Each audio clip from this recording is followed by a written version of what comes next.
जय हनुमान ज्ञान गुण सागर, जय कपीस तिहुँ लोक उजागर। जय श्री राम।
दुष्ट असुर, अश्व की नहीं, अब तुम्हारी जीवन लीला समाप्त होगी।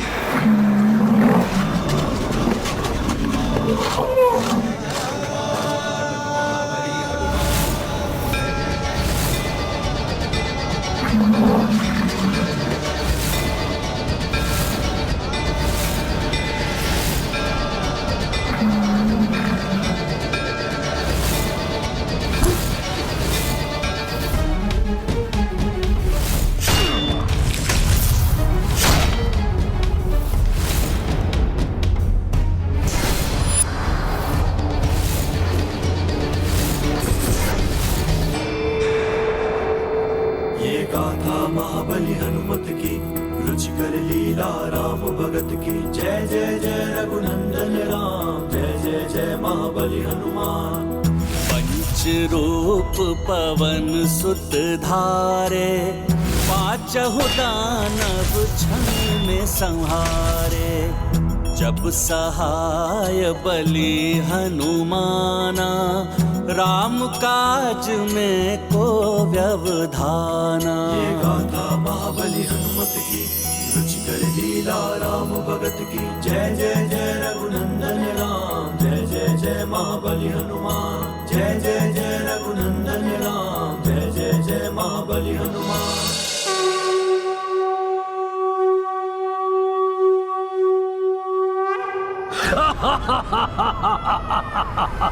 आश्चर्य, मेरे महादानवों का वध कर दिया इसने, मेरे महादानवों का।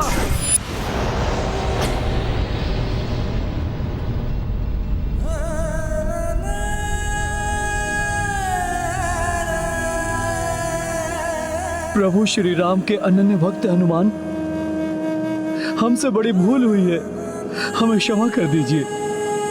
इससे पूर्व कि कोई और अनिष्ट घट जाए या हमारी बुद्धि को कोई फिर से प्रभावित करे, आप श्री राम के कार्य हेतु इस अश्व को ले जाइए हनुमान जी। इसमें आप दोनों का कोई दोष नहीं है, ये सब राक्षस निकुंभ ने किया है। संसार में अधर्म का विनाश करने के लिए अपनी माया से वो सबके विचारों को दूषित करने का प्रयास कर रहा है। सत्य है हनुमान जी, आपने हम दोनों भ्राताओं को अधर्म करने से बचा लिया। उस आसुरी शक्ति से हमारी रक्षा करने के लिए आपको शत शत नमन हनुमान जी। मेरी तो इच्छा है कि मैं जगत के सभी मनुष्यों को ऐसी आसुरी शक्तियों से रक्षित कर सकूं।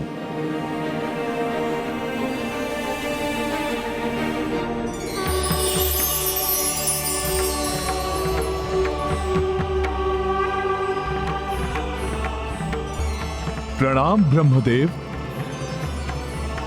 हनुमान, तुम तो सदैव से ही सबके संकट मोचन रहे हो। तुम्हारी इच्छा अवश्य पूर्ण होगी। मैं सृष्टिकर्ता ब्रह्मा ये विधान करता हूं कि अब से जिस भी घर एवं नगर के द्वार पर श्री राम का नाम लिखा होगा एवं तुम्हारे पंचमुखी रूप की प्रतिमा होगी, वहां कोई भी बुरी शक्ति या राक्षसी सोच प्रवेश नहीं कर पाएगी और तुम्हारी पंचमुखी प्रतिमा घर की 5 दिशाओं से रक्षा भी करेगी। जय श्री राम। ये गाथा महाबली हनुमत की, रुचिकर लीला राम भगत की। जय जय जय रघुनंदन राम, जय जय जय महाबली हनुमान। ब्रह्मा दिए हनुमत आसीसा, पंचमुखी महिमा हो विशेषा। नारायणपुर घर घर उभरा, पंचमुखी हनुमान का चित्रा। तत्पश्चात कपि सुनो भाई, अश्व हथेली लिए चढ़ाई। जन जन अरु राजा परनामा, उड़ चले अवध दिशा हनुमाना। ये गाथा महाबली हनुमत की, रुचिकर लीला राम भगत की। जय जय जय रघुनंदन राम, जय जय जय महाबली हनुमान।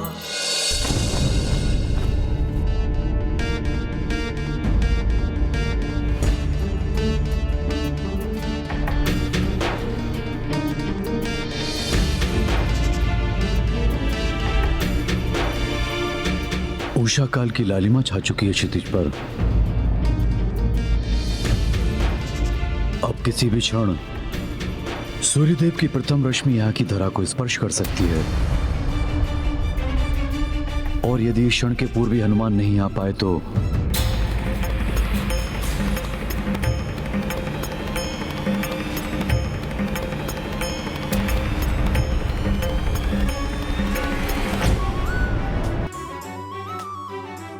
हनुमान आ गए।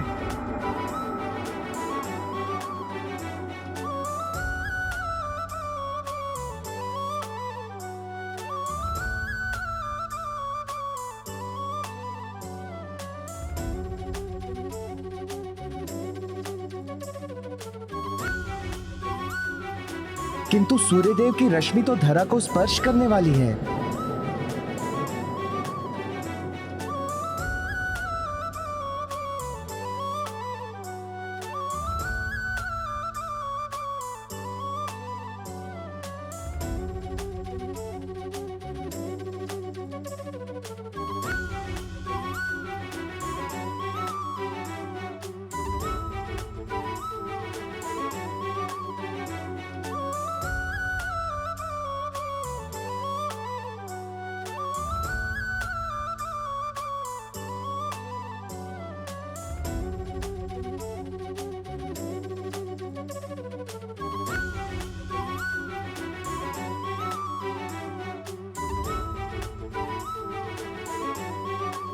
प्रणाम गुरुदेव वशिष्ठ। प्रणाम ऋषि श्रेष्ठ अगस्त्य।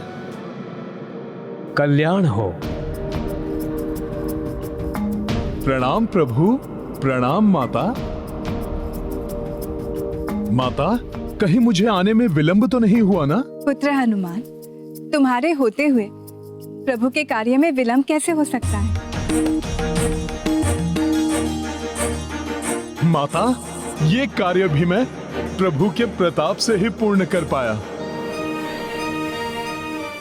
अब प्रभु के अश्वमेध यज्ञ के संपन्न होते ही चहुं ओर धर्ममय सुखमय राम राज्य की स्थापना हो जाएगी। माता, और तब राक्षसी सोच को विस्तारित होने का अवसर ही नहीं मिलेगा।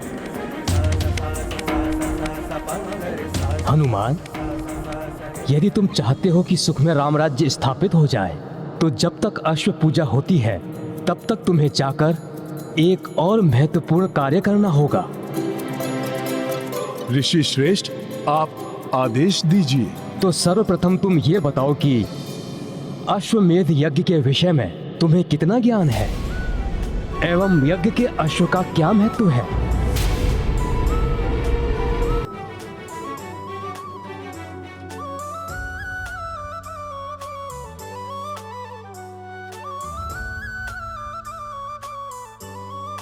ऋषिवर, जहां तक मुझे ज्ञात है, राजा अपने साम्राज्य एवं प्रभुत्व को विस्तारित करता है। अश्व जिस राज्य से होकर निकलता है, उस राज्य के राजा को यज्ञ करने वाले राजा की अधीनता स्वीकार करनी होती है।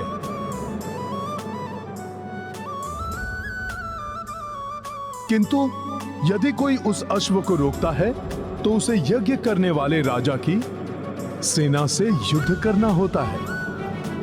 हाँ हनुमान, अंततः इस यज्ञ का लक्ष्य यह है कि समस्त राजा श्री राम की अधीनता बिना युद्ध के ही स्वीकार कर लें एवं राम राज्य में सम्मिलित हो जाएं। और यह तभी संभव हो सकता है हनुमान, जब स्वयं च्यवन ऋषि इस यज्ञ में भाग लें, क्योंकि वो उन महान ऋषियों में से एक हैं जो महातेजस्वी हैं, जिनके तप में अतुलनीय शक्ति है। ओम नमः शिवाय। ओम नमः शिवाय। ओम नमः शिवाय। च्यवन ऋषि के तपोबल से बड़े बड़े महाबली राजा भी थरथर कांपते हैं। उन्होंने अपने तप के प्रताप से इंद्रदेव को भी बंदी बना लिया था। आसुरी शक्ति एवं निशाचरी सोच वाले तो इनसे कोसों दूर ही रहते हैं। इस प्रकार श्री राम एवं तुम्हारे नाम के साथ ऋषि च्यवन का नाम मात्र जुड़ जाने से ही उनके तप का सम्मान करते हुए अनेकों भूपाल अश्व को नहीं रोकेंगे और बिना युद्ध किए ही प्रभु श्री राम के राज्य को स्वीकार कर लेंगे।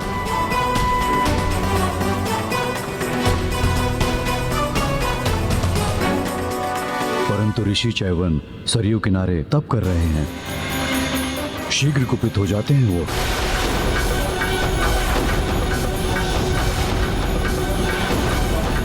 छोटी सी बात पर कठोर से कठोर श्राप दे सकते हैं।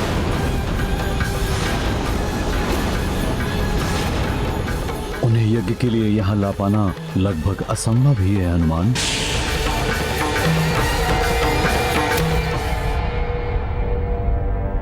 गुरुवर, प्रभु का कार्य है, प्रयास तो करना ही होगा मुझे। किंतु किसी कारण से रुष्ट होकर उन्होंने पुत्र हनुमान को श्राप दे दिया तो?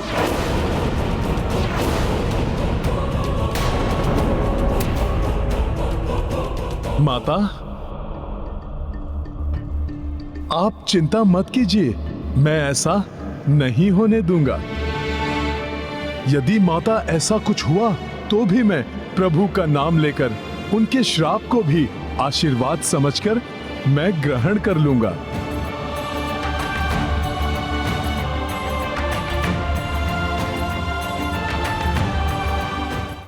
माता, किंतु मैं ऋषि च्यवन को लेकर अवश्य आऊंगा।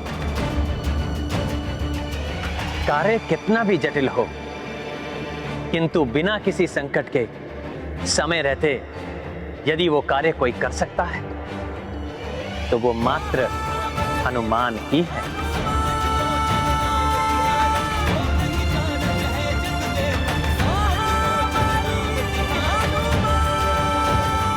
प्रभु, मुझ पर आपका ये विश्वास ही मेरी शक्ति है। अब इस कार्य को सफल होने से कोई नहीं रोक सकता।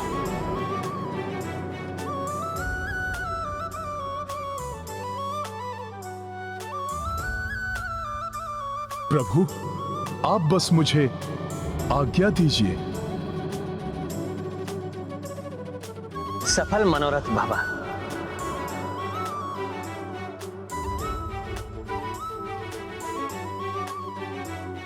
प्रणाम गुरुदेव। आयुष्मान भव। कल्याण हो।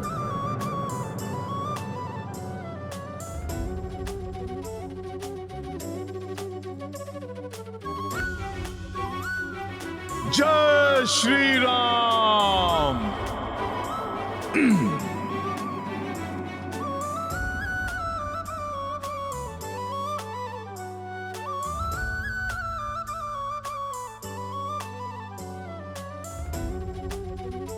वानर वानर वानर!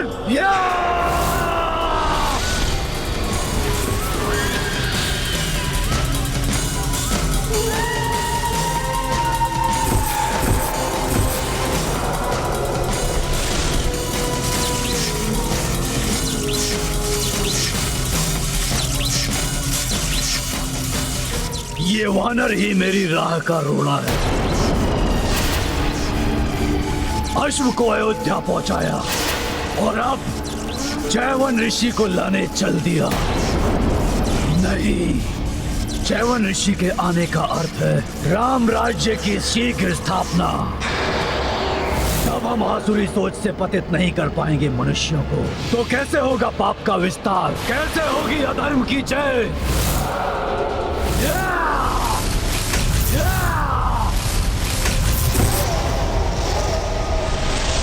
यज्ञ को किसी भी मूल्य पर सफल नहीं होने दूंगा मैं। विघ्न डालना होगा, विघ्न।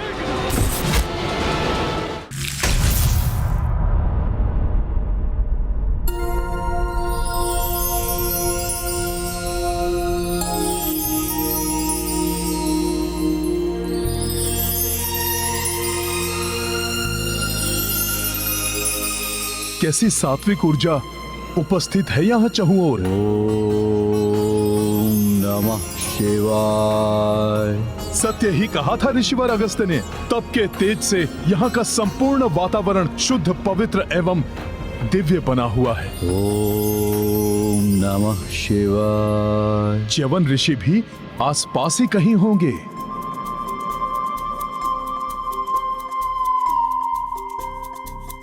ओम नमः शिवाय। ये ऋषिवर च्यवन कहाँ है? ओम नमः शिवाय। ओम नमः शिवाय।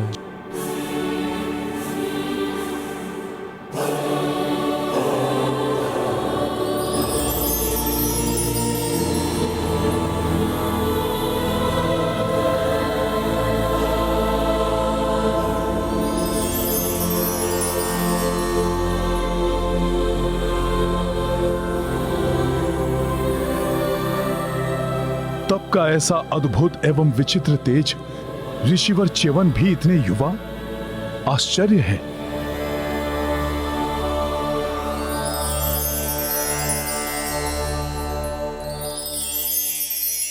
ये क्या, बाहर से तो युवा है किंतु भीतर से वृद्धता भी झलक रही है। ये क्या पहेली है? ये कोई माया है या तप का तेज या फिर कुछ और? वहीं रुक जाओ और निकट जाने का साहस मत करना।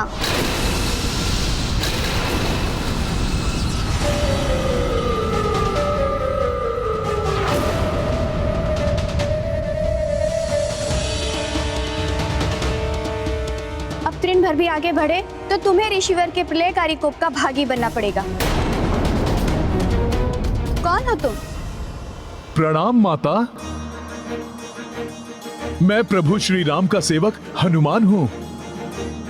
मैं ऋषिवर के तप में विघ्न नहीं डालूंगा, किंतु प्रभु श्री राम के अश्वमेध यज्ञ के लिए मुझे शीघ्र ही ऋषिवर को अयोध्या लेकर जाना है। उसके लिए तो तुम्हें ऋषिवर के मंत्र जाप के संपन्न होने तक प्रतीक्षा करनी होगी।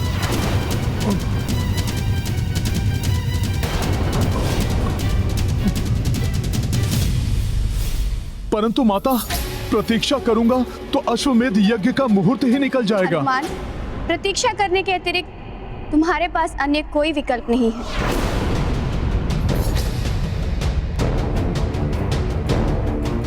ओम नमः शिवाय। माता, कोई तो विकल्प होगा जिससे ऋषिवर कुपित भी ना हो और ध्यान से जागृत भी हो जाएं। नहीं, अपितु किसी ने उनका ध्यान भंग किया तो उसे कठोर दंड देते हैं ऋषिवर। मैं भी दंड भोग रही हूँ। एक भूल के कारण जीवन भर के लिए इनकी दासी बनना पड़ा मुझे। माता, जीवन भर के लिए दासी? ऐसा क्या हो गया था आपसे? ये एक लंबी कथा है, सुनना चाहोगे? हाँ माता, किंतु नहीं नहीं माता, समय बहुत अल्प शेष है। आज मैं कथा के लिए क्षमा चाहता हूँ। माता, अभी तो मुझे ऋषिवर को ध्यान से जागृत करने के लिए कोई उपाय ढूंढना होगा।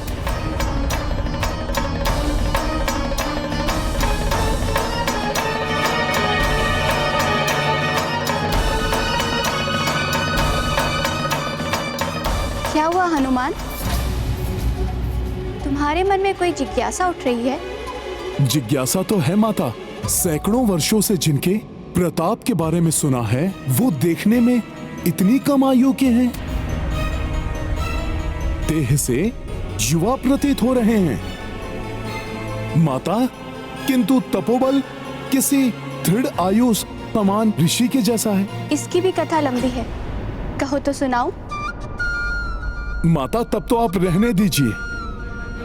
अभी तो आप यही प्रार्थना कीजिए कि ऋषिवर को बिना कोपित किए ध्यान से जागृत करने का उपाय मिल जाए मुझे। ऋषिवर का ध्यान तो उनकी इच्छा से ही टूटेगा। उचित है कि तुम प्रतीक्षा करो और मुझे अपने कार्य करने दो।